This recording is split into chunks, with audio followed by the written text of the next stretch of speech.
Nothing But the Words, episode number 103, Dissect Your Books Competition.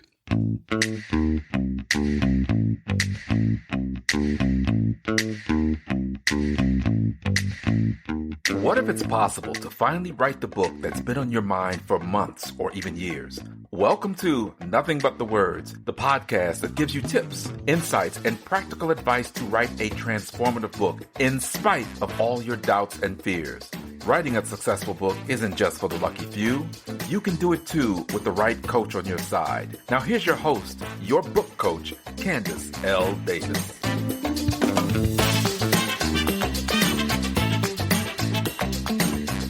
Hey there, and welcome to Nothing But the Words. I'm your book coach, Candace L. Davis. I hope your week and your writing are both going really, really well. Before we dive into today's episode all about your book's competition, I want to invite you to come and spend a day writing with me. On Sunday, September 11th, 2022, I am hosting a virtual writing retreat in my Zoom room. Now, I intentionally called this a writing retreat, not a writer's retreat, because we will not be doing speaker panels and presentations and that sort of thing. Instead, all that is great, but not for this retreat. Instead, we will be spending most of our time writing. That way you can actually make some progress on your book, and I will be there to coach you wherever you need it. It doesn't matter if you haven't written a single word of your book yet, or if you're almost finished. It doesn't matter if you're writing every day and you're super consistent, or you haven't written in months and you're kind of feeling bad about it. The virtual writing retreat is going to be an amazing opportunity for you to get more writing done and take a leap in your progress with your book. You'll have me there to coach you, answer any questions you have about writing your book, and to help you if you feel like you're getting stuck. So this is going to be so good. If you're a member of Authors Ignited, my group coaching experience, you already have access to the retreat. Just check your email and there's a special link for you to sign up without paying a fee. And for everyone else, I have kept the retreat at a very low price to make sure it is accessible to anyone who wants to take advantage of this opportunity to write your book. So check it out at CandaceLDavis.com/retreat. I really hope to see you there. This is going to be super, super fun and a great opportunity to get you closer to your goal of becoming a successful author.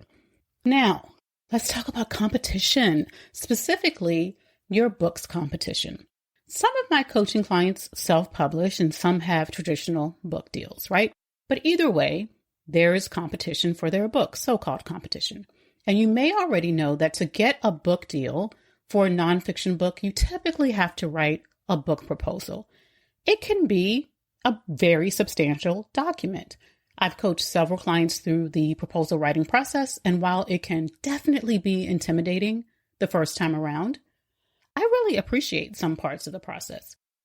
I honestly think it's a bit overdone much of the time, but a lot of it is valuable.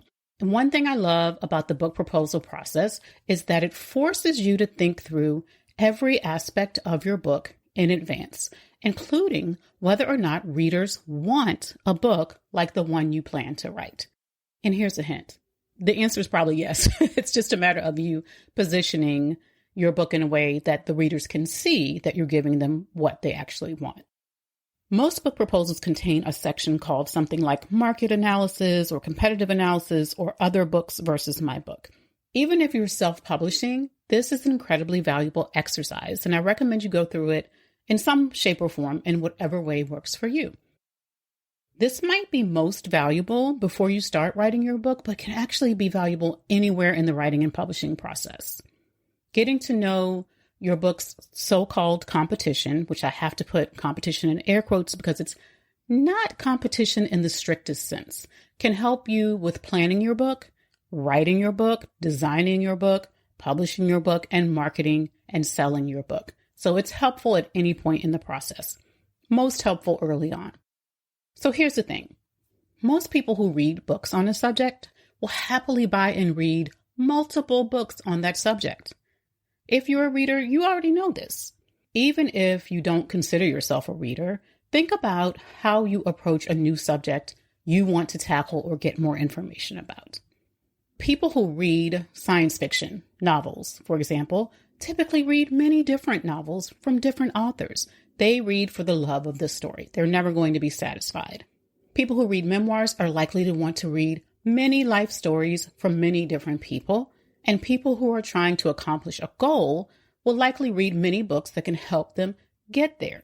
Many of my coaching clients are entrepreneurs, or at a minimum have some kind of side business that they're running in addition to their day job.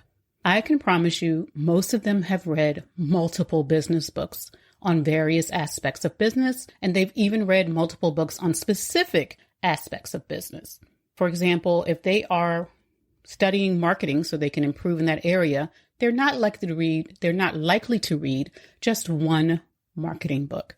So I don't want you to think of competition as a bad thing. In fact, multiple books on the subject you're writing about can be a strong indicator that people want to read more books on the subject. It's actually a green light.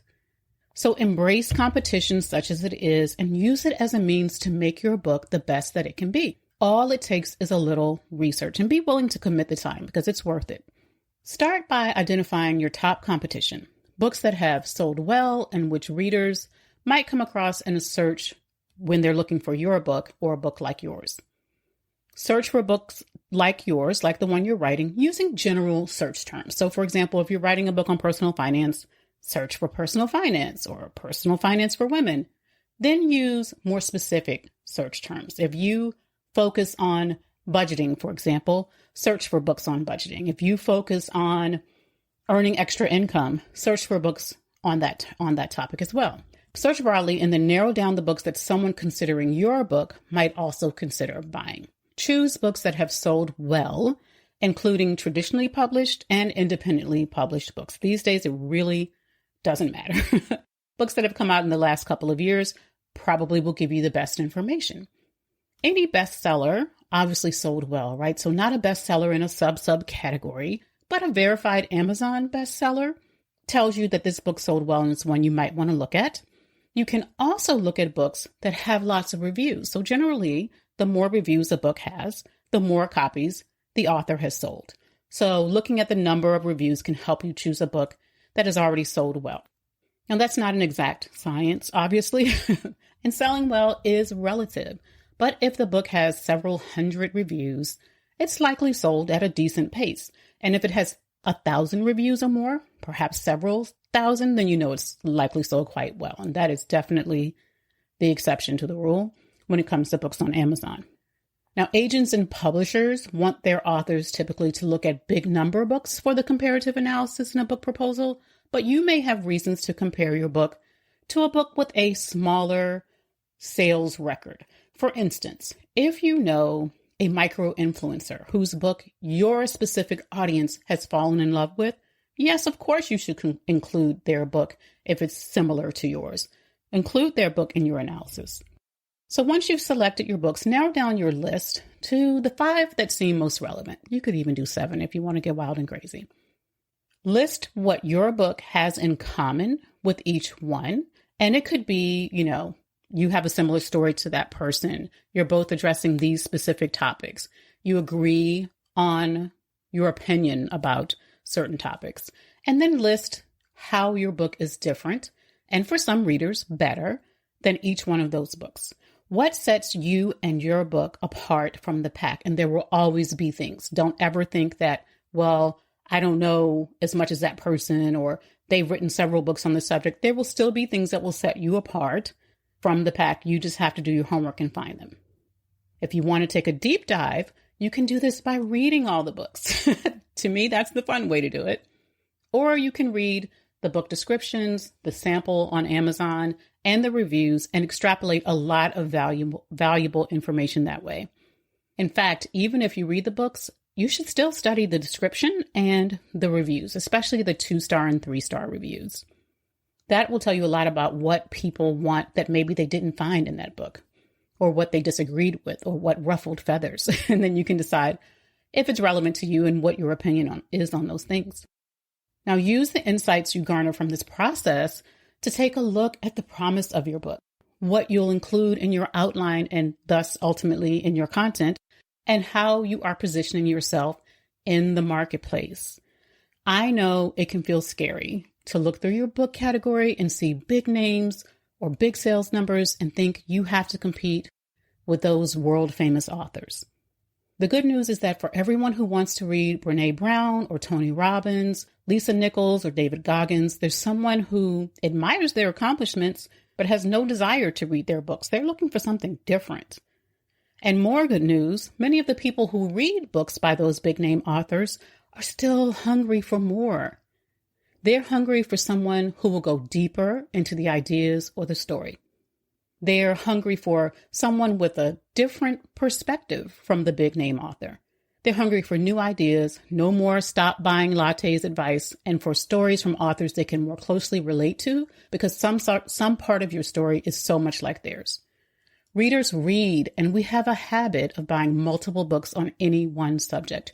Your job is not to try to out Iyanla or out Viola Davis.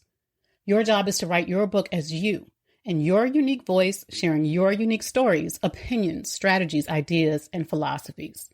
Look at your so-called competitors and know that you are about to join an exclusive club, but there's plenty of room for you as long as you show up as your unique self.